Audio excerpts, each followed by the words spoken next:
Hello बच्चों, class 10 की जो आज हम लोग एनसीईआरटी बुक है उसको हम लोग स्टार्ट करेंगे शुरू से, यानी चैप्टर नंबर 1 से 1.1 का जो स्टार्टिंग है उससे हम लोग आज शुरू करेंगे। तो ये पूरा कंटेंट होगा, यानी पार्ट 1, पार्ट 2 और पार्ट 3 के तौर पर ये बनाया जाएगा। यानी इनमें जितने सारे क्वेश्चन होंगे उन सभी को सॉल्व किया जाएगा आसान भाषाओं में, जिसे आप पहले चैप्टर में देखेंगे। तो ये यूक्लिड विभाजन को पूरे करेंगे, यानी पूरी तरह से हम लोग सॉल्व करेंगे इसको। यूक्लिड विभाजन क्या है और इसको कैसे बनाया जाता है, इनको हम लोग समझेंगे। पहले यूक्लिड विभाजन को पूरी तरह से हम लोग पूरा करेंगे। तो इससे पहले हम लोग, अगर आप लोग की जानकारी है तो 2025 में जो बोर्ड एग्ज़ाम देंगे जो छात्र, उनके लिए ये काफ़ी इम्पोर्टेंट है, क्योंकि ये स्टार्टिंग हुआ है अभी। आगे कितने दिनों तक ये चलेंगे सीरीज, इसकी कोई अभी वैल्यूअल गारंटी नहीं है। तो 2025 में कंफर्म है कि जो एग्ज़ाम देंगे बोर्ड का, उनके लिए काफ़ी इम्पोर्टेंट होगा। इसमें सारे कंटेंट फ्री प्रोवाइड किया जाएगा, कोई नो पेड बैच है। उसके बाद अगर आपको वीडियो अच्छा लगता है तो आप चैनल को सब्सक्राइब करिए ताकि रोज़ वीडियो आपको मिलते रहे। उसके बाद लाइक भी कर दीजिए और साथ में किसी भी डाउट हो तो कमेंट भी कर देंगे। तो यहाँ पर सबसे पहला क्वेश्चन है, यानी 1.1 का जो क्वेश्चन नंबर 1 है, उसमें हम लोगों को कोई नंबर दिया, उसको यूक्लिड विभाजन यानी एल्गोरिथम के द्वारा यूक्लिड विभाजन करना है। तो मान लो ये हमारे पास जो किताब में नंबर दिया वो 135 और 255 दिया हुआ है। 255 ये नंबर दिया हुआ है। अब इसको हम लोग एल्गोरिथम के द्वारा इसको यूक्लिड विभाजन करना है, यानी इसको क्या करना है, पहले यूक्लिड विभाजन है। यूक्लिड विभाजन क्या होता है और कैसे किया जाता है ये हम लोग आगे बताते रहेंगे। तो सबसे पहले इसका यूक्लिड विभाजन करना है, तो हमें इतना ध्यान में रखना है कि जो बड़ी संख्या होता है, यानी a = 255 मान लेते हैं। उसके बाद b 135 मानते हैं, b 135 होगा। अब ऐसा क्यों होता है, क्योंकि जो सबसे बड़ी संख्या होता है, यहाँ लिख दे रहे हैं, जो सबसे बड़ी संख्या होता है उसको हम लोग a मानते हैं, यानी वो a होता है। फिर उसी प्रकार जो सबसे छोटी संख्या होता है, उसको हम लोग b मानते हैं, यानी वो मान लेते हैं कि वो b है। तो जो एल्गोरिथम का सूत्र होता है, उन सूत्रों के हिसाब से अगर देखें तो, यानी यूक्लिड विभाजन जो करना हमको एल्गोरिथम के प्रयोग से ही करना है। तो यूक्लिड विभाजन करना है तो एल्गोरिथम के सूत्रों के अकॉर्डिंग ही करना है।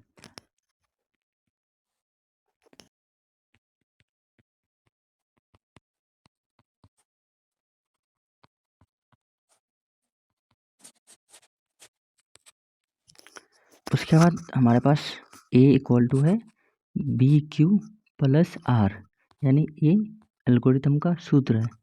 यानी इस एल्गोरिथम के सूत्रों के अकॉर्डिंग a = हमारे पास जो सबसे बड़ी संख्या थी 255 उसको लिखेंगे, और b = यानी b की जो वैल्यू है वो सबसे छोटी संख्या है 135 उसको लिखेंगे। अब q का वैल्यू है, यानी जो मल्टीप्लाई करना है हमको किससे, और प्लस हमको कितना देखना है, यानी 135 × 1 + 90 को सॉल्व करेंगे तो 255 आ जाएगा। फिर उसी प्रकार 135 को नीचे लिखेंगे, फिर 90 को गुणा करेंगे 1 से तो 90 होगा, और प्लस 45 और 90 135 आ जाता है, यानी इसके बराबर हो जाता है। उसी प्रकार फिर 90 को इस बार लिखेंगे और 45 × 2 लिखेंगे और प्लस 0, यानी 45 × 90 और प्लस 0 है तो 0 की कोई वैल्यू नहीं होता है, तो उसको ऐड नहीं करेंगे। तो 45 × 90 होता है, तो फिर 45 = हो जाएगा 0। अब जैसे 45 = 0 आया तो हमको यहाँ रुक जाना है, यानी इससे आगे नहीं जाना है, क्योंकि हमारा r जो है वो 0 के बराबर है। अब जब r बराबर 0 होता है तो हम लोग जो ये प्रक्रिया है इनको हम लोग क्या करते हैं, रोक देते हैं तो इसको आगे और नहीं लेके जाते हैं, बस यहीं तक यहाँ इसको बंद कर देते हैं। उसके बाद जो इनका एचसीएफ होगा वो एचसीएफ भी इन्हीं के इक्वल होगा, यानी बी इक्वल टू 45 है तो एचसीएफ भी 45 ही होगा, यानी बी का मान 45 होता है और एचसीएफ का भी वही हो जाएगा सेम।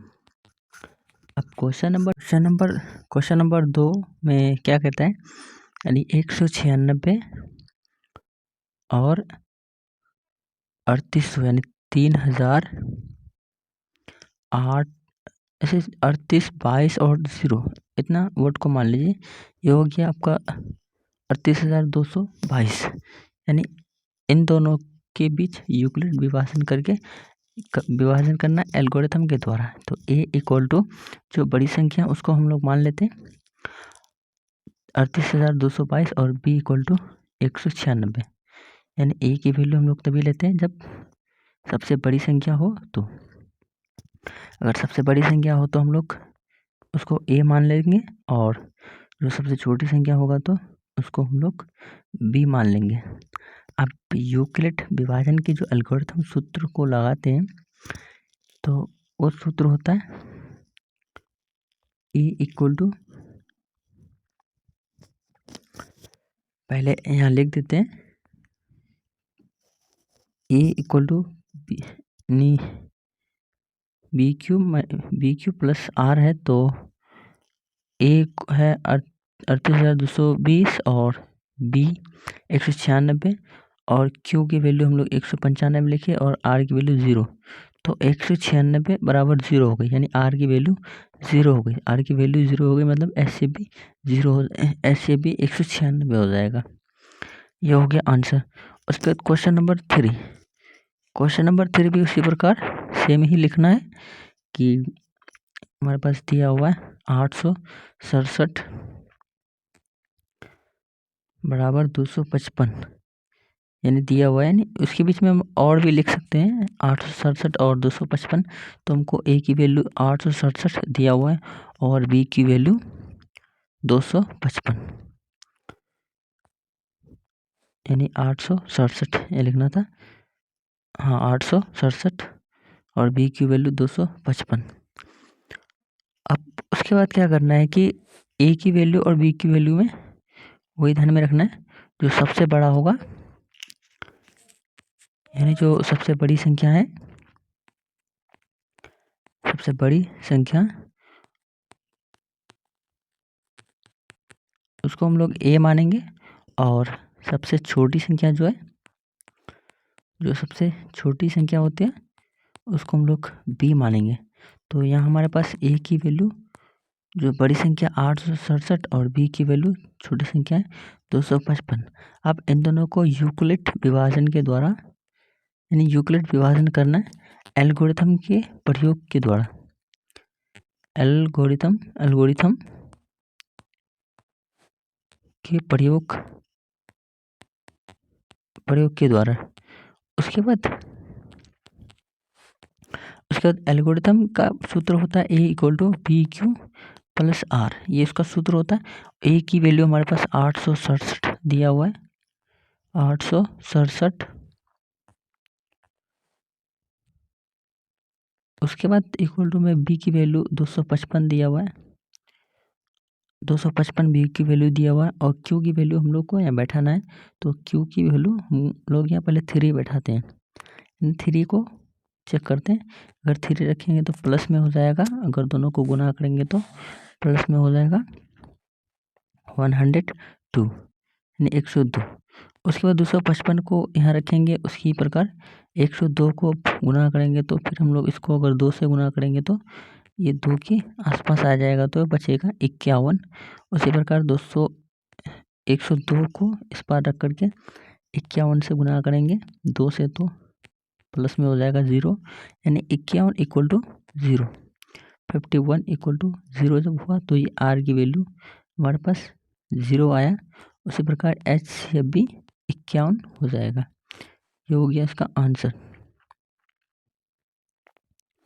यानी एच से इसका हो गया आंसर। इसको रेट रेट कर देते हैं। अगर आप ऐसे ही वीडियो लगातार चाहते हैं तो प्लीज़ चैनल को सब्सक्राइब ज़रूर कर दें और वीडियो को लाइक भी कर दीजिए और आपके दोस्तों को और अपने दोस्तों को शेयर भी कर दीजिए, जिससे ताकि उनको भी हेल्प मिल सके। तब तक के लिए धन्यवाद।